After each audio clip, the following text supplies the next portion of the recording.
ধর্মীয় ও সামাজিক সম্প্রীতি সুদৃঢ়করণ বিষয়ক সভা অনুষ্ঠিত হয়েছে। এতে সভাপতিত্ব করেন প্রধানমন্ত্রী তারেক রহমান। শনিবার দুপুরে রাজধানীর তেজগাঁওয়ে প্রধানমন্ত্রীর কার্যালয়ে এ সভা অনুষ্ঠিত হয়। সভায় মন্ত্রী, প্রতিমন্ত্রী ও সংশ্লিষ্ট ঊর্ধ্বতন কর্মকর্তারা উপস্থিত ছিলেন। এর আগে সকাল 10টা 10 মিনিটে রাজধানীর তেজগাঁওয়ে প্রধানমন্ত্রীর কার্যালয়ে অফিস করতে আসেন নবনির্বাচিত প্রধানমন্ত্রী তারেক রহমান।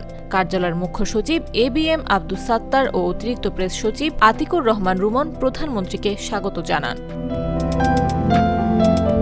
প্রধানমন্ত্রী নিজের কার্যালয়ের মূল ভবনে প্রবেশের আগে সাবেক প্রধানমন্ত্রী খালেদা জিয়ার সরকারের সময়ে দায়িত্ব পালনকারী কর্মচারীদের সঙ্গে কুশল বিনিময় করেন। এ সময় তিনি প্রধানমন্ত্রীর কার্যালয়ের পুরনো অনেক কর্মচারীর নাম ধরে কাছে ডেকে কথা বলেন। এরপর একটি স্বর্ণচাপা ফুলের চারা কার্যালয় চত্বরে রোপণ করেন প্রধানমন্ত্রী।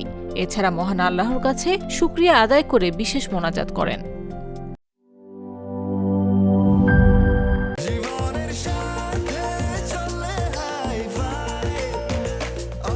স্বাস্থ্যকর অল টাইম, সব সময় অল টাইম হেলদি লাইফ।